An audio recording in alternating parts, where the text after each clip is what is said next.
32 bodies, mostly children, from a mass grave in the western town of Kericho, with investigations to continue into the discovery.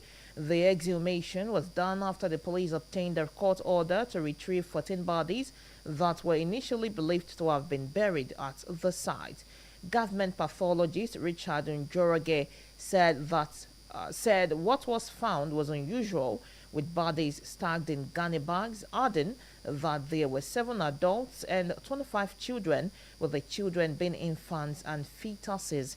A post-mortem examination is expected to begin today, amid calls to promptly identify the bodies and investigate the circumstances surrounding their deaths.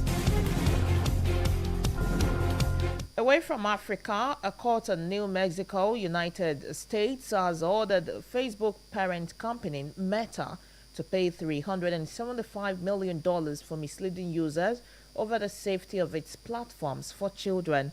The court jury found that Meta was liable for the way in which its platforms endangered children and exposed them to sexually explicit material and contact with sexual predators. According to New Mexico Attorney General Raul Torres, the verdict is historic and marks the first time that the state has successfully sued Meta over child safety issues. However, a spokeswoman for Meta said the company disagrees with the verdict and intends to appeal.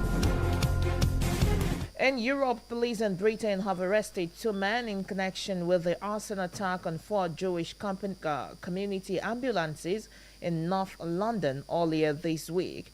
A 47-year-old man was arrested by the Metropolitan Police in northwest London, and the second, aged 45, was arrested in central London today. While head of counter-terrorism police in London, Commander Helen Flanagan described the arrest as an important breakthrough. She noted that the force was aware of CCTV footage which suggests there were at least 3 people involved. 4 Hadzola ambulances were set ablaze in Golders Green, London early yesterday, leading to an investigation led by counter-terrorism officers. In the meantime, Prime Minister of Denmark, Mette Frederiksen, has submitted her government's resignation to the King after her 3-party coalition suffered a large defeat in a general election. According to a statement by the Royal Palace, parties are set to launch potential negotiations to determine whether the next government will be formed by Frederiksen or another party leader.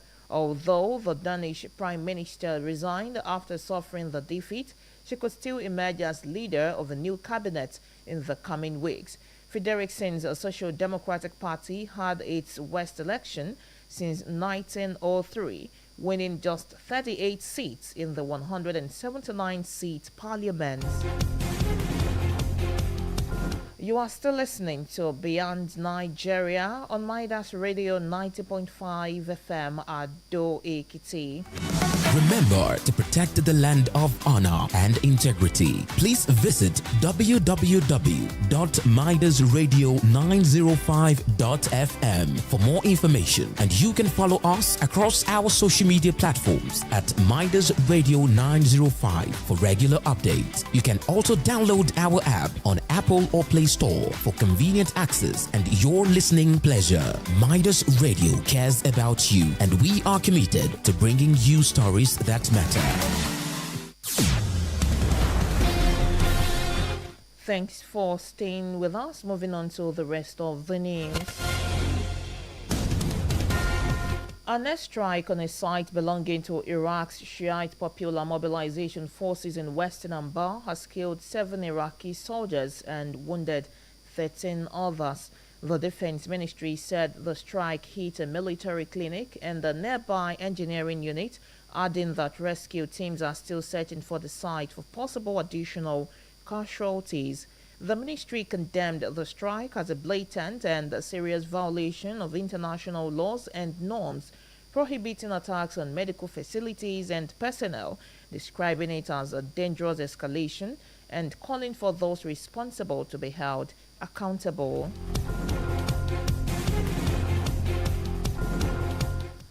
In another bit, public hearings on the impeachment case against Philippine Vice President Sara Duterte have started in Congress. Duterte is accused of misusing public funds and threatening to kill President Ferdinand Marcos Jr., but has denied the allegations, describing the hearings as a political fishing expedition. If convicted, she will be removed as vice president and barred from running in elections. The call for impeachment comes after Duterte announced her candidacy for presidency in the 2028 election following the unraveling of the powerful political alliance between the country's two main political dynasties, the Duterte and Marcos families. In another one, China's foreign ministry has urged Japan to bring the full weight of its law down on an individual who broke into the Chinese embassy in Tokyo yesterday. At a regular press conference, ministry spokesperson Lin Jian said the perpetrator, armed with an 18-centimeter long knife during the break-in, was handed over to police. Lin said the Chinese embassy is cooperating with Japanese police over the incident. In another development, Japan conveyed its regrets to China after authorities confirmed they arrested a Japanese army soldier on suspicion of trespass a day after China protested over the break-in at its embassy in Tokyo. On business, Kenyan President William Ruto has said his government has finalized a trade deal with China this week. Ruto made the comments at an investment conference in the capital, Nairobi, though he did not give further details. The East African nation has been forging closer ties with China, with Ruto making a state visit to Beijing last year, during which a number of financing and cooperation agreements were signed. According to reports, Kenya had in January announced a preliminary trade deal with China that would give 98% of its export duty-free access to the large Chinese markets.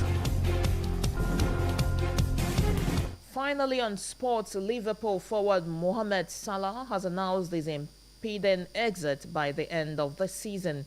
The 33-year-old Egypt international, who joined Liverpool from Roma in June 2017, confirmed the news in a video message described as the first part of his farewell on his social media accounts. Salah signed a new 2-year contract with Liverpool in April 2025, but will leave on a free transfer after the club said they had reached an agreement over his future. He has scored 10 goals in 34 games in all competitions so far and is on course to finish with his lowest tally for his season during his time at Anfield. That's beyond Nigeria this afternoon, but before we go, here is a recap of the major stories. We told you that several military and police officers have been killed in a deadly ambush by gunmen in Giromasa, Shangal local government area of Kebbi State. We informed you that Kenyan authorities have dug up about 32 bodies, mostly children, from a mass grave in the western town of Kiriko, with investigation to continue into the discovery. Finally came a report that public hearing on the impeachment case against Philippine Vice President Sara Duterte have started in Congress. That's Beyond Nigeria, as edited by Ayotunde Adebiyi. I am